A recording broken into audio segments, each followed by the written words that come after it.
Ladies and gentlemen, welcome back to the Moonshot NFT Podcast. It's great to have you with us. This is, of course, the place where we look to demystify the wonderful world of NFTs for the everyday average investor.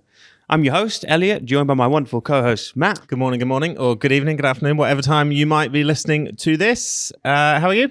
I'm doing good, Matt. I am doing very well, thank you. Very excited about today's topic, I'm not going to lie. I also want to quickly mention your Mutant Ape t-shirt, which I forgot to on the last one, because that had to get a mention.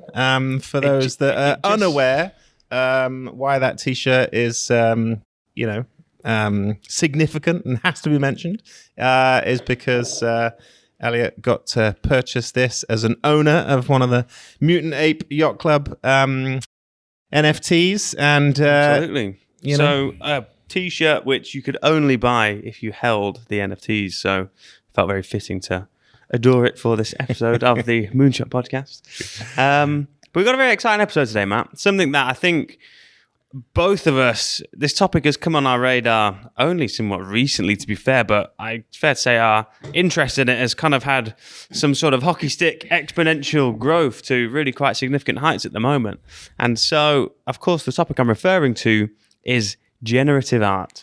And so, quick little plan for today. We're going to explore what generative art is, why we are so excited about it. We're then going to dive into a couple of the core projects, defining projects in the generative art space. And then we're going to end on the great generative art debate. You know, how does this new form of art sit in comparison to all the traditional realms of art that we exist in today? Yeah, and in that, throughout that sort of start to finish, we're going to really cover why you should care, and certainly why we care, in terms of why is this relevant to an investment club focusing on NFTs. Why is it important? Why do we think it's significant? And we'll share with you a few examples and numbers that I think will very quickly make you realize why it's a huge opportunity, or potential opportunity. Do your own research, all that kind of stuff. But certainly in my eyes, I'm sure I'm pretty confident Elliott's as well.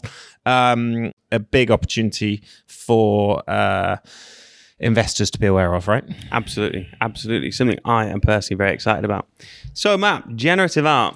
First off, what does the term generative art even mean to you? Yeah, well, to me, so if you'd have asked me that question even 9 months ago, I would have very honestly said I have no idea. Didn't know what it was.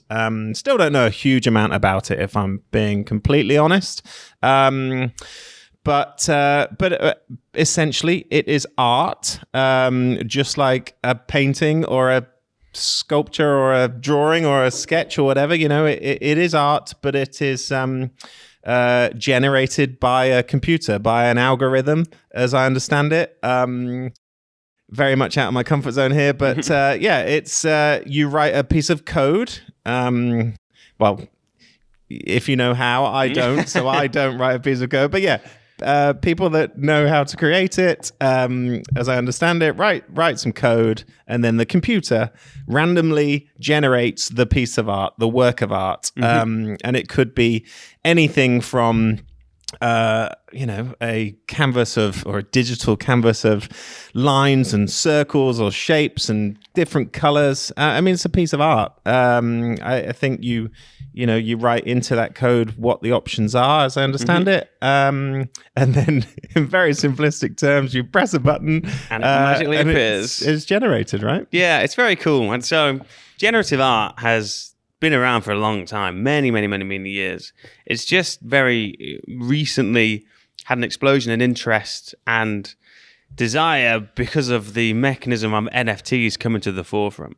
And so, as Matt rightly describes, generative art is just art created by computers and algorithms. And rather than someone actually creating an individual piece of art or drawing it, with the paintbrush on paint, for example, they actually create a sequence of instructions in the form of computer code, and they tie in, all sorts of different parameters for what the art might be able to look like. And then you run the algorithm. Typically, there's an element of randomness in it as well. So you're never sure what the output's going to look like. And the computer creates this, piece of generative art. And it's kind of funny because I can remember when I was back at school in primary school, so many, many years ago now, and I remember in our very first IT lessons, we would use a little software program. I can't remember what it was called, but the program it must have been early generative art, Really? Because what it was you would input like a sequence of instructions, and those sequence of instructions would basically, there'd be a little tortoise on your screen, and you would basically put how many steps forward it should go before then going left, before then going right, and before then going back. And so you could create, in essence, a very simplistic algorithm that you would then run, and the tortoise would then draw it out. And so we would use it to make all sorts of geometric shapes. And it was, enabled us to gain an initial understanding into patterns and sequences and how numbers can actually translate into shapes and geometry, which, looking back, actually, that is a form of generative art in and of itself. We clearly went to school at very different times. That's amazing. Yeah, so that's pretty cool. But that's exactly what it is. Instead of relying on your paintbrush, you are relying on computer code. And, how this has been really developed over the last couple of years with the NFT space is because, of course, whilst generative art itself has existed for a very long time, actually, as an artist, to make money out of it, truthfully, has been somewhat difficult because you'd have to traditionally, gain contacts with any sort of companies, museums, whatever, artists that would be looking to use your generative art and look to sell it to them. But of course, now the mechanism of NFTs has been created. All of a sudden, it acts as a real mechanism for a lot of these artists to publish and display their work, and more importantly, have this open marketplace for it, where finally, previously, if I made a cool piece of generative art, published it on my website, well, guess what? Everyone in the world has now got access to that, and they can print it out, put it on their wall, do with it as they please. But of course, now the world of NFTs exists. Someone has the definitive ownership of it, and that has been able to open up a whole new, revenue stream and business side. And what has been great with the birth of NFTs is the explosion of money that has gone into artists' hands, because finally these artists are able to make not even just a good living, but some of them like an insane living from their art. And of course, this is great because what it's done is really drive forward a lot of development and growth and innovation in the sector, because now you're doing it less as a passion, hoping to just earn enough money to sort of live by, to actually getting these fantastic, innovative projects that are really at the forefront of the art space that people are willing to spend big bucks on. And so it's allowing the cash to flow in and lots of things to develop, which is pretty cool. Yeah, and I think, if I'm not mistaken, I think one of the added sort of benefits that makes generative art so much more sort of interesting and fascinating compared to just normal art is the computer element, right? Mm-hmm. It is the fact that even the artist is going to have a better idea than anyone else what the final kind of piece of art may look like, because they're the ones that have sort of written in the options and what it might include, all the different settings and stuff. But they still don't know, there is still this sort of third party, which is the computer itself, that because it is so randomly generated, they don't know exactly what the final piece of art is going to look like. And it can be just amazing. Like, it can, shock them as much as anything, like, which I think is just this sort of magical piece to it, that you don't know what the final thing's going to be. And then, there it is. It appears, and sort of it is, of course, the artist's creation still, because they've done the work to kind of write the code and create all the possibilities. But it's still this combination of sort of man and computer that produces the final outcome, right? Yeah, it's fascinating. And what is even more interesting when we explore that even further is that because generative art, particularly in NFT world, when a new generative art collection comes out, there's always a set supply of how many there are going to be it 10,000 like the Chromie Squiggles, which is a famous one, or be it 900 odd like there are Fidenzas, which is another project which we'll talk about. And so what this means is that this piece of generative art code that exists is only going to be ran 950 times. And so out of the hundreds of thousands of possible combinations that algorithm could produce, the world is only ever going to get to witness 950 of them, which means that some very interesting things can occur. And actually, when you explore, I was listening to Tyler Hobbs talking about his fidenzas, and some of the combinations of these fidenzas, these generative art pieces that came up when the 950 of them were ran, were so rare and unexpected that they calculated the probability. And in, if you had 10,000 universes where this project existed, only in one of them could this particular combination exist. The probability was that low. Yeah. So you get these just totally unique, but unique on a proper statistical level because it's able to be calculated, which in and of itself just is a very cool concept. And of course, what I think is even more unique around generative art versus just buying an NFT or, a piece of art that's been created from someone else is that interaction from you, the user, because you, to a degree, are the creator. You press run on the algorithm and it then creates you that unique piece. Yeah. And so there's that element of involvement, which definitely I feel ties into a lot of the value and I guess personal touch and attachment that people have when they mint these projects. Yeah, because without you pressing that button, it wouldn't then exist. Mm-hmm. So yeah, you are collaborating in a way to produce that piece of art. You mentioned Tyler Hobbs. He's a very well-known, good example of one of the more successful generative artists with his project called Fidenza, mm-hmm. right? Worth a search on OpenSea for anyone that hasn't heard of that. Do you want to share any more details about sort of other projects that might be a good place for people to look? Yeah, 100%. So Fidenzas are very cool and very notable. I mean, as I said, there's 950 of them, I think, and the price of one of them now is ridiculous. 90, 100 ETH upwards, and they are very cool. They're kind of cool piece of generative art that would not look out of place on the wall in an art gallery because they have this traditional arty feel to them, even though it's all algorithmically generated. One of the most iconic collections, though, that really is paved the way for a lot of generative art to follow are called the Chromie Squiggles, which we have mentioned briefly on this podcast before. But the Chromie Squiggles are just fantastic. And I think they're the encapsulation of NFTs because when you don't know anything about NFTs and you see these squiggles, you just think, what the fuck? Yeah. But as you begin to dive deeper, develop an understanding, and in particular, learn about the generative art and indeed the squiggles, you just develop a real deep, quite profound appreciation for them as truly iconic pieces. And I mean, I truly think they'll go down as absolutely iconic pieces that will appreciate significantly in value over the coming years. But what these squiggles are exactly that. They are colorful squiggles. So they are literally little squiggles that are made by an algorithm. And so when you could mint the Chromie Squiggles, you would press go and it would generate a particular type of squiggle. Now, these squiggles are multicolored, so they have a color spectrum that typically go through the colors of the rainbows, but you get some that have slightly more rare spectrums. And of course, then the sort of degree of the squiggles, how the length and breadth of the squiggles, I should say, changes.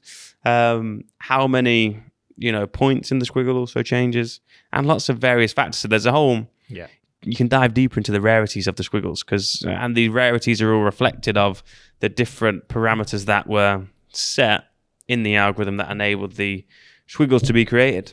And they're just very cool thing. I mean, what do you think of the squiggles? Yeah, no, they are great. I think it is one of those things that if you show one to someone, and even a floor squiggle right now, that's the kind of minimum you'll pay for a squiggle right now is probably around about $20,000, or close to that anyway. And people will just look at that and think, well, that's a bit crazy. But of course, people could look at a piece of art, a painting, or any kind of piece of art that's worth a lot of money, and also kind of, art is so subjective. You might look at it and think, well, I'd never pay that for that. But yeah, what I very much like them. They were one of the very first kind of NFT, generative art NFTs to created, which gives them some sort of historical sort of importance and significance, which I think is certainly one of the reasons that they're as valuable as they are. And yeah, I mean, they're great. If you even if you're just looking at one thing I only recently learned is when you're looking at them on OpenSea, if you press the space bar, it changes the color of the background. So then you see them against different colors, and that's pretty cool because it just changes the picture, completely. Yeah, it's like I say, people will have different opinions, but certainly it's something you could look at and a piece of art that you can enjoy. Just the different types and 100%. And what I like about generative art as well, in particular the squiggles, but a lot of generative art, is because of the nature of it, how it's created by running this computer code. It means that the NFT itself, they're able to actually store the entire sequence of instructions on the blockchain. So the NFT you own is actually the complete code that created that particular asset. Now, why that's significant is because a lot of other NFTs, if you take the Bored Ape Yacht Club or the Mutant Ape Yacht Club, like I'm repping today, these are, the NFTs you own are basically a little signal of ownership that you own a particular one of these assets. But the actual image itself, more often than not, is just stored on a server somewhere. So the actual artwork is just stored online, and you own the token that says you own the original asset of it. Whereas when it comes to the generative art, you own that sequence of code, the instructions, and that whole thing is put on the blockchain. And now you can put entire images on the blockchain, but it gets very expensive very quickly. And so that's why they opt to this server route most commonly. But so that's a very unique side to it as well, because actually you have the full ownership of the entire sequence of instructions, which is pretty cool. Yeah, absolutely. Nice. So we've talked then a little bit about squiggles, which are very cool. Go and check them out. They're just very cool. But to circle on back to Tyler Hobbs, because his sort of project that really blew up was this Fidenzas. But more recently, he's come out with a new project called QQL. QQL, yeah, it's a fascinating project because it means you can get even more involved in the, in the process of creating each one of these pieces of art. And so it was an interesting project in itself. So it's him. He collaborated with someone called Dandelion. So the two of them have essentially written this sort of program, this code that enables people to generate these digital pieces of art through on their website, which is QQL.art, ART. But interestingly, first of all, what they did was to get sort of access to a mint pass. It was done through a Dutch auction, and they started at 50 ETH, and then dropped every 15 minutes. So Dutch auction is when you set the sort of starting price, and then the cost drops in value every 15 minutes. They did it, and until it hits kind of the floor. And so they were selling, I think, 999 of these mint passes, not mistaken. And so some people will have paid up towards 50 ETH. The floor eventually settled at 14. But what they did, which was very sort of something I'd not seen before, was a rebate system whereby whatever the floor got to, in the end it was 14, you actually could claim back the difference, so that everyone, whether they minted at 50 or 45 or 40, everyone paid the same. Everyone paid 14. That's a great mechanism. Which was nice. And so these mint passes are now for sale on the secondary market. QQL mint passes on OpenSea. And I believe the floor at the time that we're recording this was something like 16, 17 ETH. So why would you buy one of these? So if you go onto QQL.art, you can actually, without connecting your wallet or doing anything, you can just generate these QQLs. And so the website, when you go to the tab that says create, you could literally just kind of leave everything that's preset. So there's different elements to it. There's the color scheme. There's the structure, the direction of the sort of components that make up the art. You can change the margin. You can change the ring size, the spacing, the ring thickness.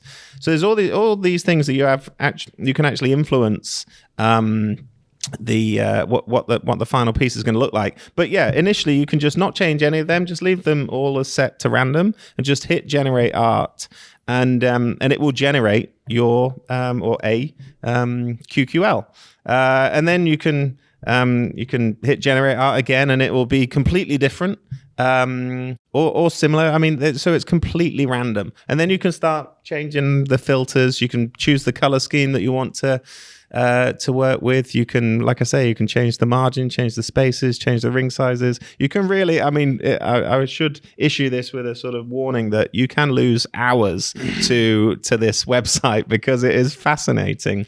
The differences and just the amazing sort of images that you can create. The variety is insane. The variety is unbelievable. I'm just having a little scroll through now, and the variety is mental. Yeah, it really is. So the way the project works is if you wanted to mint one of these, so it's important to remember as it's generating these images randomly for you, the minute you sort of, as I understand it anyway, the minute you sort of click generate art again, the previous one is lost, right? So I think if you do connect your wallet, it will save them so that if you then want to mint one of the ones that you have generated, you can, the minute you own the mint pass in your wallet, you then get the chance to mint it. So if you wanted to do that, you'd have to purchase a mint pass on the secondary market, and then you'd have to go onto this create page of the QQL.art page, generate until you decide on the one that you absolutely love, and then you can mint it. And the interesting thing, again, a nice touch with this project is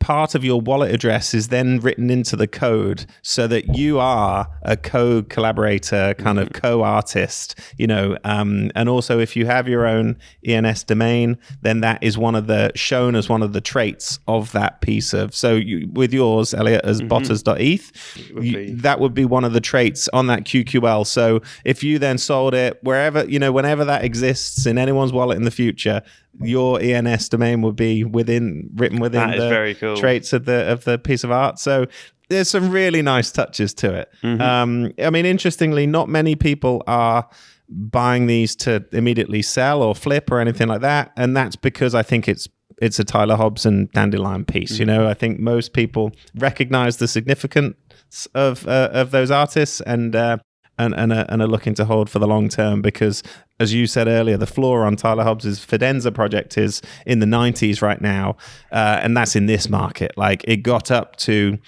way over 100. I think the most expensive one was sold for 1,000 ETH, millions of pounds worth. So it's a fascinating project. I think you'll understand much more. What I really like about it is it enables people that don't understand generative art, people like me that certainly don't understand all the code and all that sort of stuff.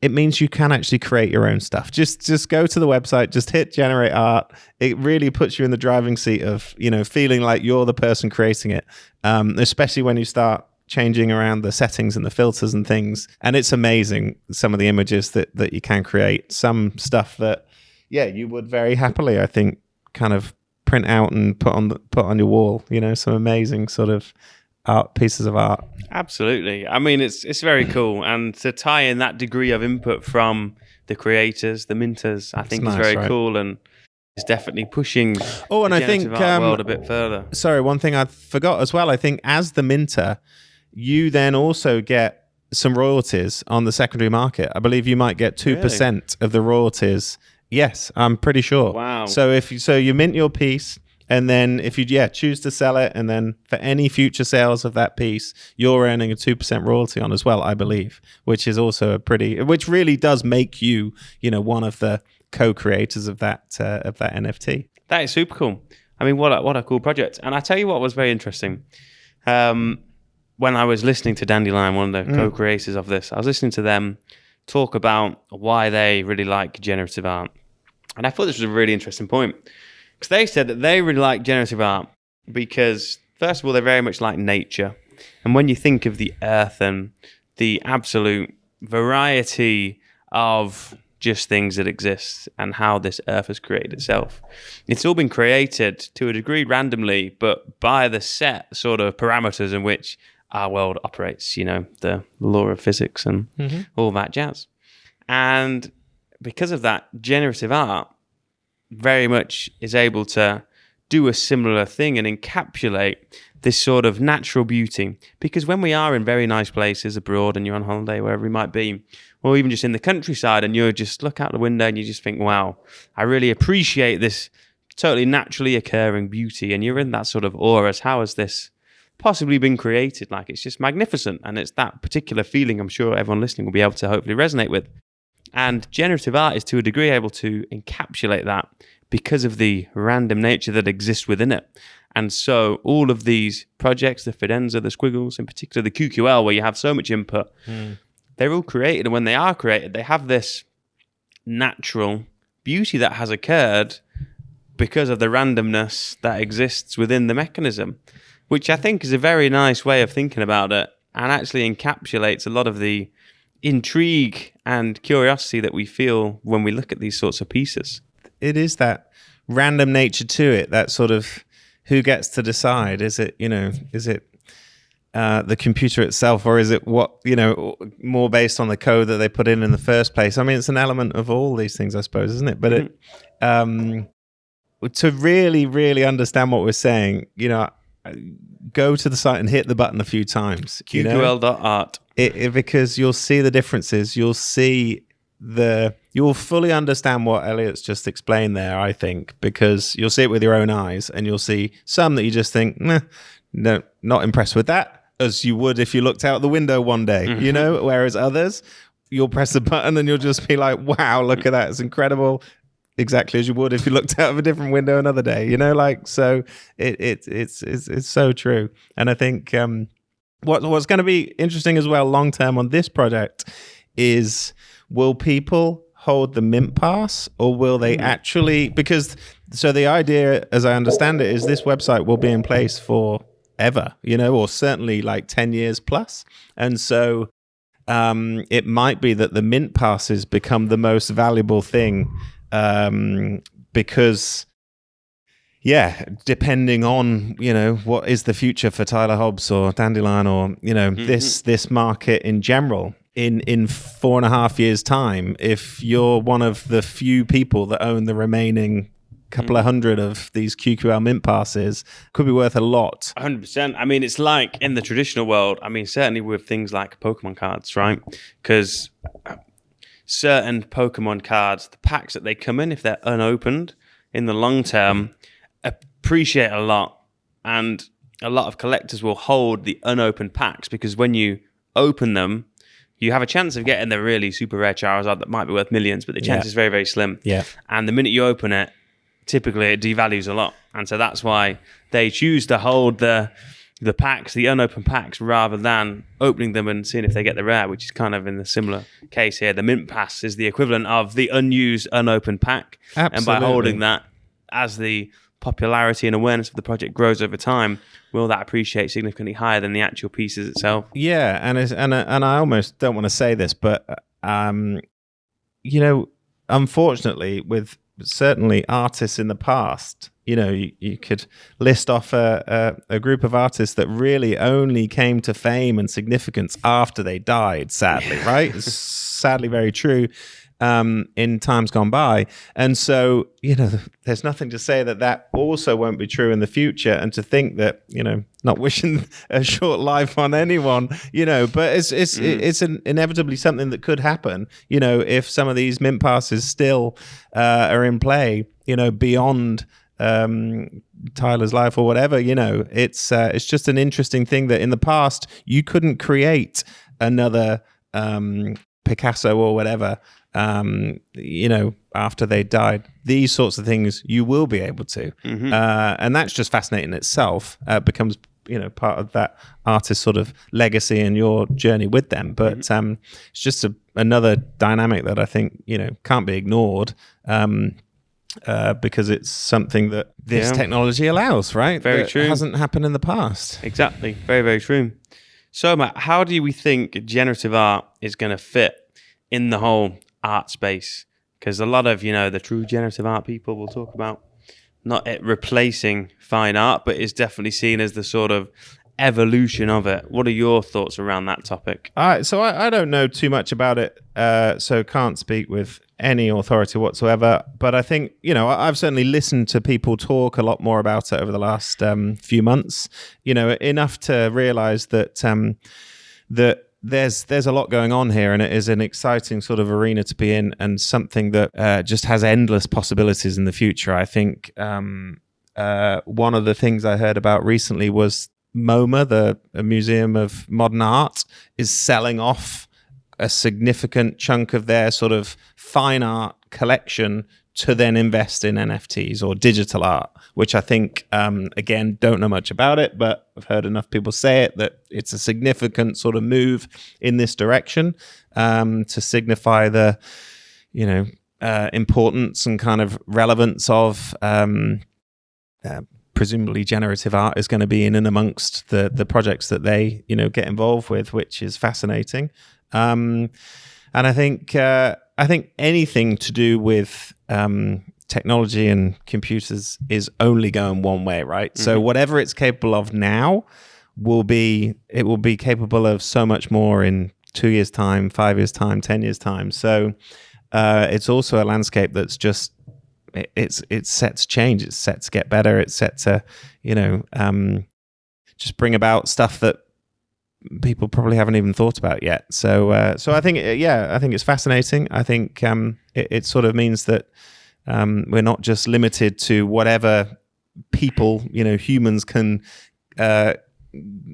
create and conceive and think up in their own minds. We've got this added sort of element now, which when the two are combined is just it's just exciting. Yeah, 100%.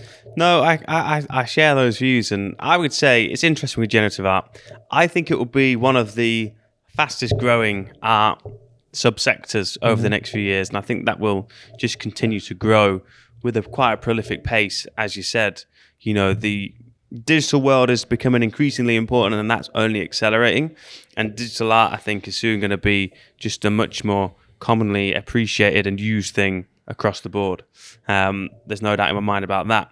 I do think, of course, art at its core is, a way for humans to express themselves across whatever medium they most see fit. And so I think absolutely, just because it's going to grow very fast doesn't also mean that the rest of the art world is going to continue to flourish and thrive, and we'll see all sorts of beautiful, amazing in real life things, because much like this podcast, whilst we had to do it over Zoom, we still enjoy it in real life. And whilst generative art is amazing, in real life stuff, you still, can't beat it to a degree. So I think there's obviously a clear place and where these both can coexist in a very nice manner.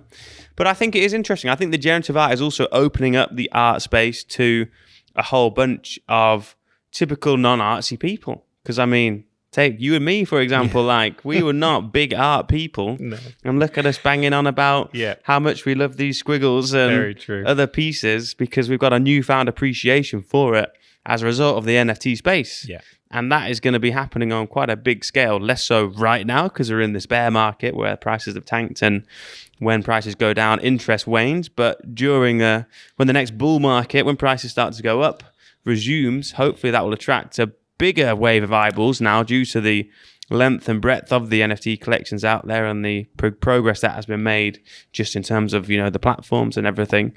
And that will induct a whole new wave of people, which in turn will bring whole new revenue streams for generative artists, which in turn will accelerate the growth of the innovation and things that they're able to create. And so I think it's a very exciting future. Even I feel like maybe I'm clutching for the relevance here and sort of searching for the what does it mean to us? But actually, in the same way that you choose which kind of brand or type of t-shirt to buy and wear, because it then, you're happy with kind of that as part of your identity or whatever. Same is true when you choose a picture to put on the wall in your house or home, and then when you invite guests around, like if it holds more significance and kind of it is a high quality print of a generative art piece, it means something, right? It's just, You'll take great pleasure from telling people the story about how you created it. And I think we can all relate to that. Yeah, I think whether you like digital art or physical art or whatever, I think like everyone chooses what to buy and put on their wall. Maybe it's a photo, again, more about the meaning and significance of whoever's in the photo or what the photo's of. But I think these sort of, I think if I minted a QQL or bought a Fidenza, hopefully one day, then one of the first things I'd do is I'd get it print, I'd get a print produced of it and put it on the wall, because I think there is this link between physical and digital, and it's you're proud to show it off, sort of thing, aren't you? 100%. Well, there you have it. Look, I think that's a great place to round it off, Matt. So thank you again for joining us. It's been a pleasure. As always, and hopefully this has piqued some interest into the world of generative art. I would just sort of encourage you to go and have a play around on QQL.art, because it's you'll get a real understanding of what it's possible to create and all the stuff we just talked about. Hopefully you'll like what you see. Indeed, and we'll be continuing the chat in our Discord, which of course we have opened up to the public now. So if you want to come along and see our QQL creations as well as share your own, by all means, there'll be a link in the description. Of course, please like, share, follow, subscribe, do whatever makes you feel good inside. And of course, remember guys, take it easy and to the moon.